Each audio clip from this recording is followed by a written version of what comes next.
தன்னுடைய பண்பியலால் இஸ்லாத்திலே மக்களை இணைத்தார்கள்.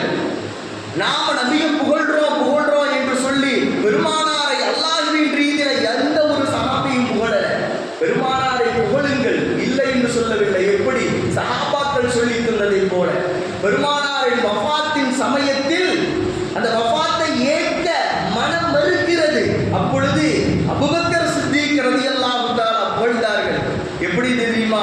இன்னக மையித்துன் வ இன்னஹும் மையித்துன். நபி இறக்க